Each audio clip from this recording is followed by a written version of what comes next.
Kıymetli izleyicilerimiz, programımıza başlamadan, gideceğimiz şelaleye daha varmadan, bölgeye varmadan böyle yolumuz kesilmişti.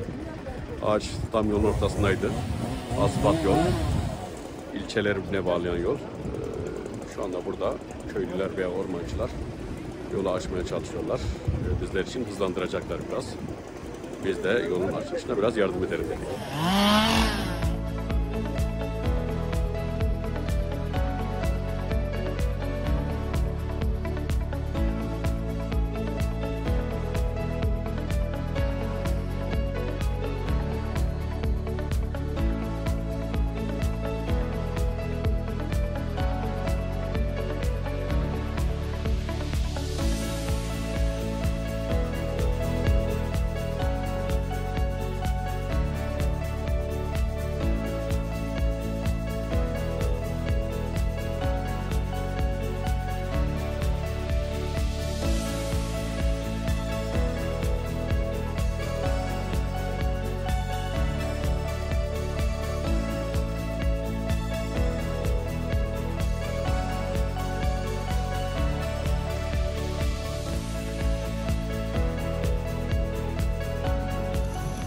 Bizler de ekip arkadaşlarımızla birlikte yol açmaya yardımcı olduk.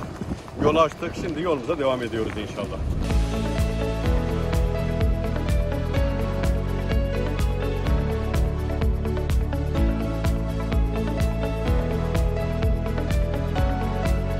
Değerli izleyicilerimiz, kıymetli Rehber TV izleyicileri, saygıdeğer Doğa ve İnsan programı takipçileri.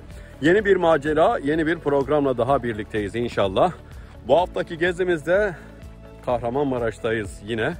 Kahramanmaraş ve Osmaniye illerinin tam böyle sınır noktasındayız. Berke Barajı Göleti havzasındayız. Burada Andırın ilçesine bağlı, Andır ilçesine yakın, Kahramanmaraş'ın Andırın ilçesine yakın Boynuyoğlu köyü Değirmendere Şelalesi'ne geldik efendim. Burayı gezeceğiz inşallah. Şimdi ne kadar gezip gördüğüm yerlerden, en çok beğendiğim yerlerden bir tanesi de Değirmendere Şelalesi ve etrafı. Çok güzel oluşumlar var, doğal yerler var burada. Kaya Düldülü Dağı Kahramanmaraş'a ait. Oranın en güzel görüntüsü bu bölgeden çıkıyor. Oralarda sizlere inşallah o dağı da kayda almaya çalışalım, sizlerle paylaşalım. Şimdi ekip arkadaşlarımızla birlikte bir hayli karabalık grup, yaklaşık 20 kişilik bir grupla onlara da rehberlik edeceğim burada. Bu ekiple birlikte Değirmendere Şelalesi'ni gezeceğiz, göreceğiz inşallah. Şimdi Arazöz yolundan orman içerisinden Berke Barajı Göleti Havzası'na kadar Kaya Düldülü'nü görecek şekilde ve baraj göletini görecek şekilde gideceğiz buruna kadar. Oradan da Keçi yolundan inşallah Değirmendere Şelalesi'ne döneceğiz. Hadi maceramıza, programımıza, serüvenimize başlayalım inşallah.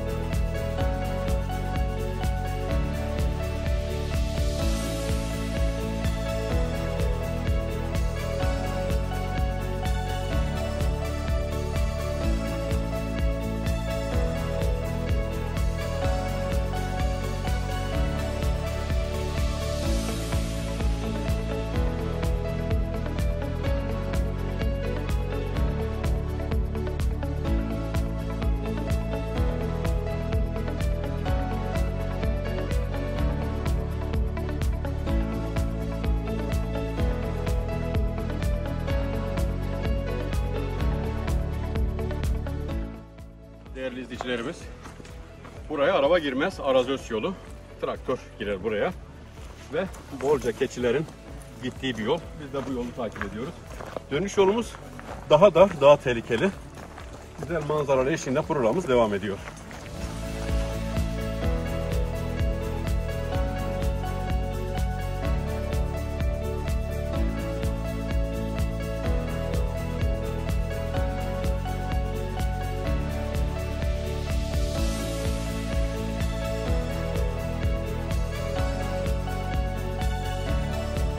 Değerli izleyicilerimiz, Değirmendere Şelalesi'ni geziyoruz.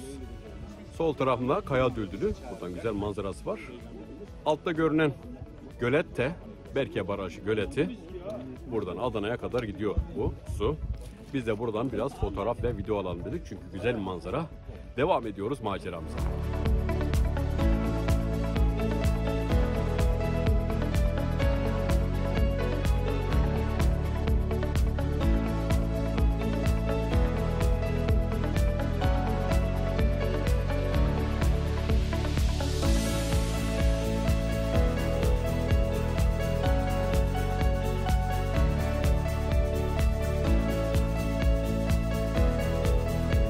Kaya Düldülü.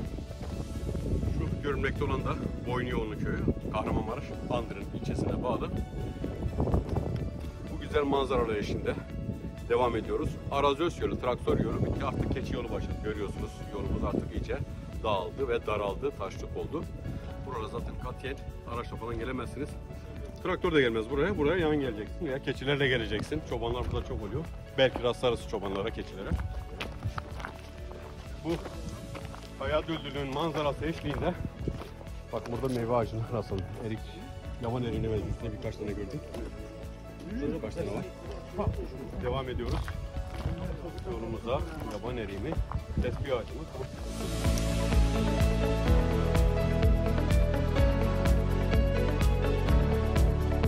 Değerli izleyicilerimiz, en güzel manzaralardan bir tanesine geldik. Bahsettiğim yer burası. Kaya Düldülü. Dağın yamacı, keçi yolu ve gölet. Şelale de alt tarafımızda.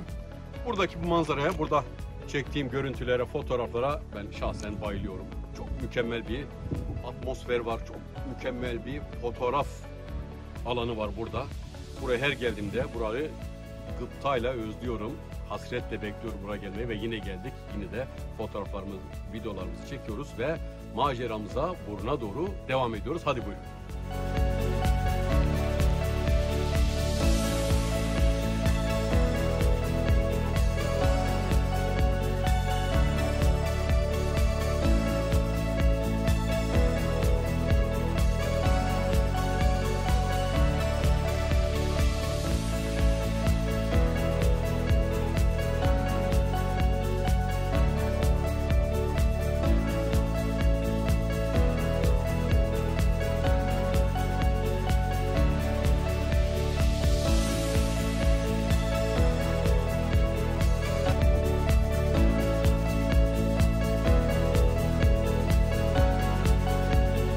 Burundayız. Güzel bir alan, güzel bir bölge. Maalesef yaklaşık 10 gündür bu bölgede orman yangını vardı. Orayı da gördük. Kameraman arkadaşım oraya odaklanırsa işte burada Kaya Düldülü'nün hemen alt tarafında maalesef günlerdir yanan, ciğerimizi yakan bir orman yangını. Artık nasıl başlamış bilmiyoruz ama yaz havası değil. Ekim ayının son haftasındayız, son günlerindeyiz. Devam ediyoruz macera.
Maceramız tüm güzel görselliğiyle devam ediyor.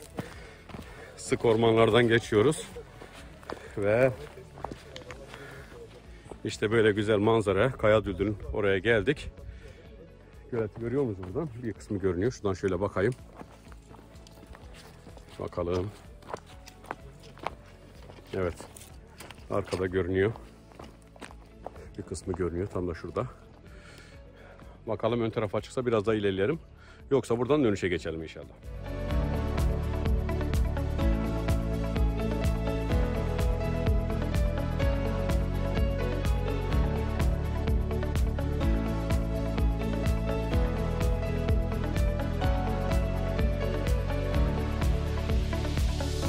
Parkur Programımızda ulaşacağımız en uç noktaya geldik burada. Rotamız buraya kadar. Bundan sonra şelaleye keçi yolundan, uçurumlardan, dar yollardan böyle bunun gibi tehlikeli yollardan gitmeye çalışacağız. Yıllardır oradan gitmiyordum. Şu anda yağmur kar oraları ne hale getirdi bilmiyorum ama şu güzel manzarayla da sizlerle paylaşayım dedim. Sonrasında maceramıza devam edelim inşallah.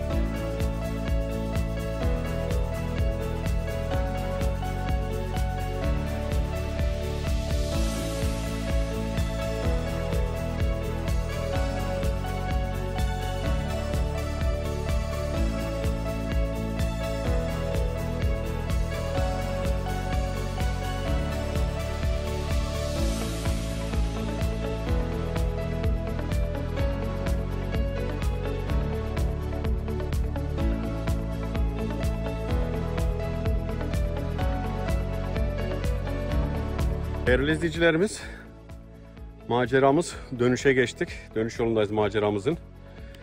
Değirmendere Şelalesi'ne doğru gideceğiz. Kaya Düldülü Dağı eşliğinde. Oradan bir iniş bulamadık. Yollar taş kaymaları heyelandan dolayı kapanmış. Keçi yolları. Buradan bir giriş var. Oradan gireceğiz inşallah. Buradan bu manzara eşliğinde şu altta açık alan var, oradan ineceğiz inşallah. Görünmekte olan yerde Boynuyoğlu köyünün bu tarafta kalan kısmı. Köy dağın yamacının daha büyük, geniş bir alanda. Bir kısmı buradan görünüyor. Burada baraj göleti görünüyor, yine bir kısmı ucu görünüyor. Şimdi ekip arkadaşlarım gelsin buradan aşağı doğru. Hep birlikte inşallah kazası belasız şelaleye kadar keçi yolundan, dar yollardan kaymadan, düşmeden inşallah maceramızı, parkurumuzu bitiririz.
Tehlikeli bölgeleri geçtik. Bundan sonra tehlike fazla kalmadı ama yine her zaman için risk fazla, doğada risk fazla ve en çok kazalar da dönüş yolunda tam da bitti, ulaştık, geldik dediğimiz anda düşmeler, kazalar oluyor maalesef. Devam edelim.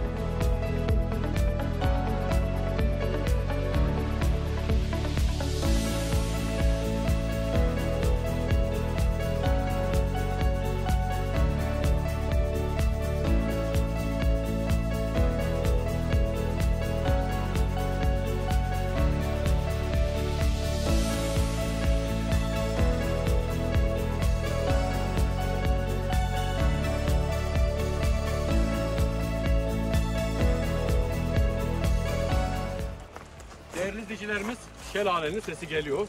Şu anda şelaleye yaklaşık 100 metre kaldı. Tam da bitti dediğimiz anda belki görüntülere yansıdı, ayağım da burkuldu. Dedim ya, tam da bitti dediğimiz anda kendimizi bırakıyoruz, o zaman kazalar başlıyor.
Kıymetli izleyicilerimiz, işte Değirmendele Şelalesi'nin ana bölümüne geldik. Buradan kademeler halinde. Şöyle de göstereyim, bakın. Çok güzel. İzleyecek yer var orada da. Onun haricinde birkaç tane daha yer var. Aşağı doğru iniyor. Onları sizlere görüntülemeye çalışalım inşallah. Hadi buyurun.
Değerli izleyicilerimiz, kayda almakta bir hayli çekiniyorum. Buranın en tehlikeli yeri de burası işte.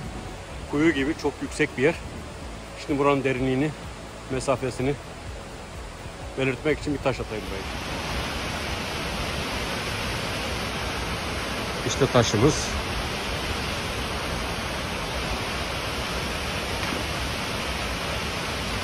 Evet, bir hayli derin. Tam yetiştiremedim ama şöyle atayım. Evet, kuyu gibi.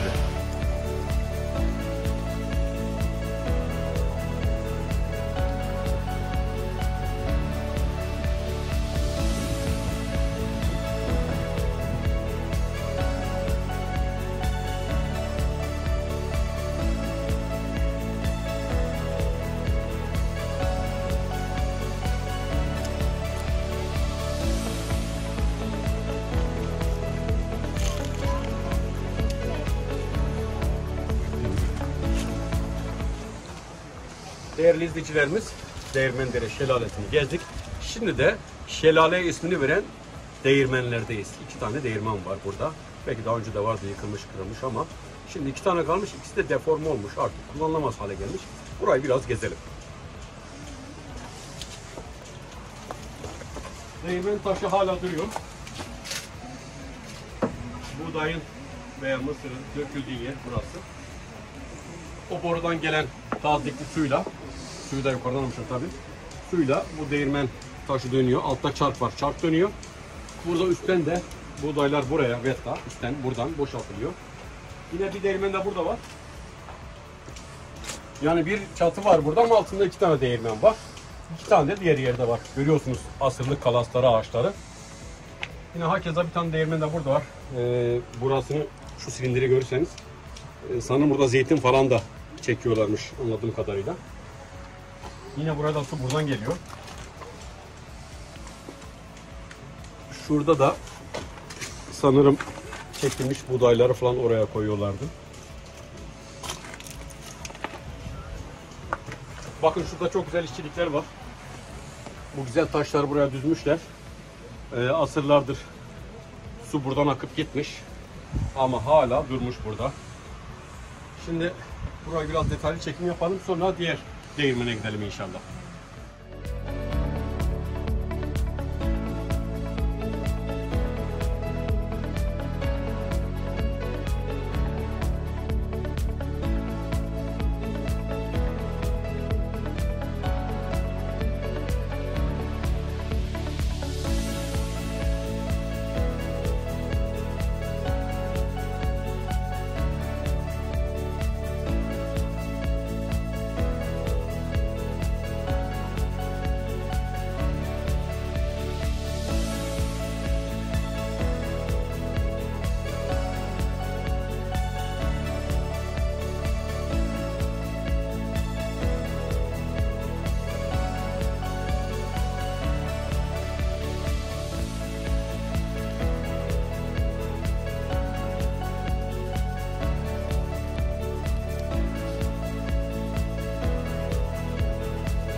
Değerli izleyicilerimiz, birinci değirmen kaydı aldık. Şimdi ikinci değirmene gidelim.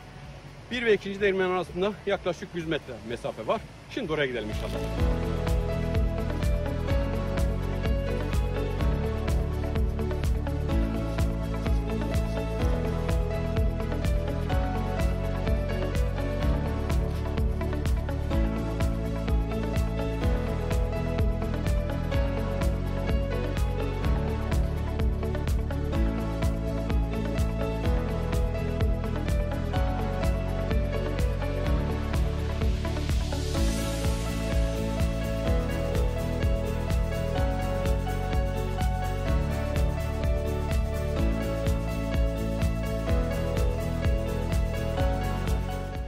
Değirmendeyiz. Asırlık çınar ağacını görüyorsunuz. Belki de 1000 yıllık vardır. Öyle görünüyor. Bayağı kökü kalınlaşmış. Şimdi bu değirmene de bakalım. Tabii tahrip olmuş, çalışmıyor artık.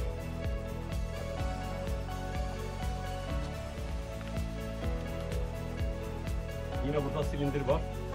Farklı bitkileri çekmek için.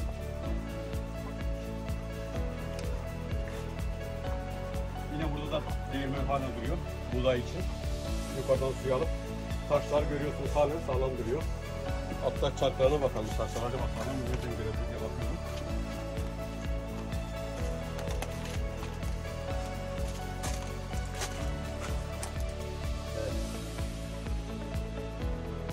Çark duruyor ama sadece küçük parça görünüyor, yuvarlak. O da çökmüş, düşmüş, kırılmış. Üzerini yaprak, toprak kapatmış. Maalesef görüntü alınacak değil. Yine ben sizler için kaydamaya çalışacağım oraya. Şimdi buradan aşağı ineceğim ama evet, şunu kaldırayım. Şöyle yapayım mı? Şuradan şöyle. Bakın yaprakları görüyorsunuz. Görünüyorum için adeta. Kamerayı ben alayım.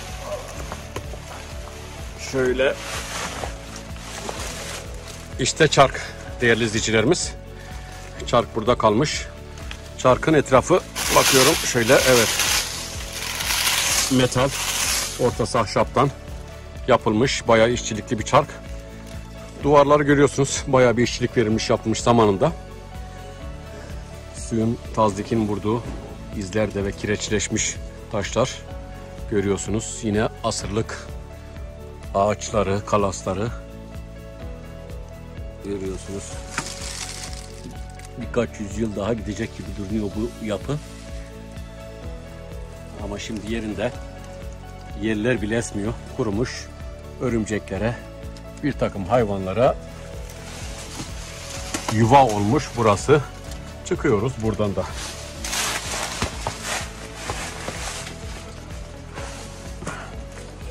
Tabi zamanla tadilat falan yapılmış. Mesela şu betonları görüyorsunuz.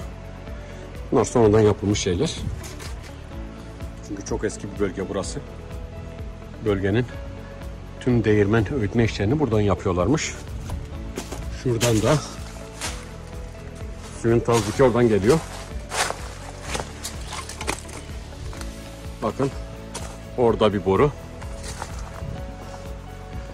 Burada havuzlanıp su yukarıdan, şu suyun geldiği taraf o taraf, oradan su buraya gelip bu havuzun içine doluyor görüyorsunuz. Buradan da borularla değirmene taşınıyor. Yine borular da yakın tarihte yapılmış. Genelde böyle şeyleri ağaçlarla yapıyorlar. Sağlam ağaçların içini oyup boru şeklinde, yarı boru şeklinde kanal yapıp arık şeklinde, yer gördüğümüz değirmenlerde öyleydi. Bu biraz yenilenmiş, sonradan yenilenmiş beton ve bidonlarla yapılmış bir değirmen. Suyun geldiği tarafı da göstereyim sizlere. İşte su bu taraftan geliyor. Suyun çıkış noktası buraya yaklaşık 200 metre. Çok sarmaşık vardı, gittim oraya daha önce gittim. Yani kayda alınacak gibi değil. Yani çok noktadan çıkıyor su. Ama sık çalılar var. Çıktığı bölgelere giremiyorsunuz. Bir noktadan çıksa kayda alacaktık ama çok noktadan çıktığı için en az 10 yerden çıkıyordu. Çoğala çoğala buraya gelmiş bu su.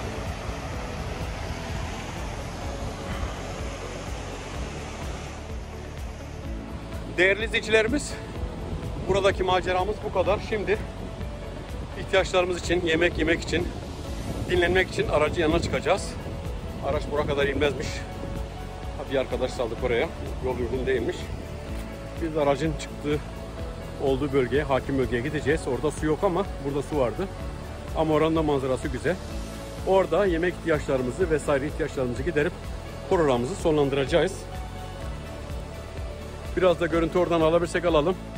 Sonrasında vedalaşalım inşallah. Hadi buyurun.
yavaş yavaş programımızın sonuna doğru geldik. Yemeğimizi yedik, dinlendik, ihtiyaçlarımızı güzel giderdik, bir güzel dinlendik, rahatladık, karnımız doydu. Şimdi aramıza ilk kez katılan, daha doğrusu bu gruba ilk kez etkinliğe katılan bir arkadaşımız var. Tanıyalım seni. Adım Bedri. Kahramanmaraşlıyım. Burada Antep'te 6 aydır öğretmenlik yapıyorum. Kahramanmaraşlısın, Gaziantep'te öğretmenlik yapıyorsun. Aynen. Gaziantep'ten bizlerle araca bindin, Kahramanmaraş'a, memleketine geldin. Aynen. Değirmendere Şelalesi etkinliğini nasıl buldun, yürüyüşümüzü, parkurumuzu? Yürüyüş güzeldi. Geldik burada. Önce patikada güzel bir yürüyüş yaptık. Evet. Sonrasında Şelale'ye geldik. Güzel manzaralı fotoğraflar çektik. Biraz aksiyon yaşattın mı Aksiyon orada? yaşadık. Tehlike falan. Güzel keçi yollarından geçtik. Yürüyüş yaptık. Aynen. Sonra da güzel bir şelaleyle sonlandırdık Ve yemeğimizi yedik. yolculuğumuzu. Ve Evet. yemeğimizi yedik. Güzel bir ortam. Şimdi dönüşe geçeceğiz. Evet. Tavsiye eder misin bu tür doğa yürüyüşlerini izleyicilerimize? Her doğayı seven, yürümeyi seven, böyle güzel manzaraları seven her insanın böyle bir şey yapmasını tavsiye ederim. İzleyicilerimiz yine bir arkadaşımızla birlikte. Bu arkadaşımız da ilk kez gezdi bizimle birlikte. Seni de tanıyalım. Adım Hasan Tahsin, beden eğitimi öğretmeniyim. Karate sporuyla ilgileniyorum, karate antrenörüyüm. Oo. Ve Biraz mesafeli duruyor sana. yok, sadece savunma. Savunma amaçlı kullanıyorsun. Evet, Türkiye'nin tüm coğrafyalarını otostopla gezdim. İlk defa bir grupla geziye çıktım. Bunun da tadına bakmak istedim. Gerçekten hepsinin yeri ayrı olduğu gibi Değil mi? grupla gezmenin de tadı farklıymış. Evet, ekip halinde. Ekip halinde ve çok güzel yerler gezdik. Eğer dahil olmak isterseniz doğa yürüyüşlerini, kamp yürüyüşlerini seviyorsanız kesinlikle katılmanızı tavsiye ediyorum. Şelalemiz nasıldı? Kademe kademeli güzeldi. Şelale gerçekten yani görülmesi gereken, tabii Türkiye'nin tüm coğrafyalarında çok gizli görülmesi gereken yerler olduğu gibi burası da Maraş'a bağlı değil mi? Evet, Kahramanmaraş'ın. Maraş'a bağlı olan çok güzel, güzide bir yer. Teşekkür ettik Hasan arkadaşımıza. Ben teşekkür ederim. Çok sağ olun. Değerli izleyicilerimiz, küçük kardeşimizle birlikteyiz. Seni tanıyalım. Benim adım Azra, soyadım Aslan. Azra Aslan. Azra Aslan. Kaçıncı sınıfa gidiyorsun Azra? 5. sınıfa gidiyorum, 9 yaşındayım. Azra 9 yaşındaymış, 5. sınıfa gidiyormuş. Böyle doğa yürüyüşlerine ilk kez mi katılıyorsun? Evet, Nasıl buldun? çok güzeldi. Tavsiye eder misin sen Evet. arkadaşlarına, akranlarına, yaşıtlarına? Doğa yürüyüşlerine gelsinler diyorsun yani. Beğendin. Peki zor oldu mu senin için? Biraz tehlikeli yerlerden geçtik ama. Çok zor olmadı. Sanki ağlıyor muydun, neydi? Hayır, Kimdi o ağlayan? ben değildim. Gözüne belki bir şey mi kaçtı acaba ona? Yok, ben Sen ağlamıyordun değil mi? Evet, gerçekten de ağlamadı. Hatta babasından daha iyi gidiyordu yolda, keçi yolunda. Keçi gibi gidiyordu Azra. Teşekkür ettik sana da. Kıymetli Rehber TV izleyicileri, saygıdeğer Doğa ve İnsan programı takipçileri. Bu hafta da bir maceramızın, etkinliğimizin sonuna geldik. Kazasız belasız ekip arkadaşlarımızla birlikte bir parkuru, bir macerayı daha sona erdirdik inşallah. Kahramanmaraş ilimiz Andırın ilçesine bağlı Boyluyoğunlu köyüne bağlı Değirmendere Şelalesi'ni ve değirmenlerini gezdik. Arazöz yolundan, orman yolundan gittik. Keçi yolundan biraz aksiyon yaparaktan, macera yaşayaraktan kazasız belasız inşallah bu maceramızı, parkurumuzu tamamladık. Haftaya bir başka programda inşallah tekrar buluşmak üzere. Allah'a ısmarladık.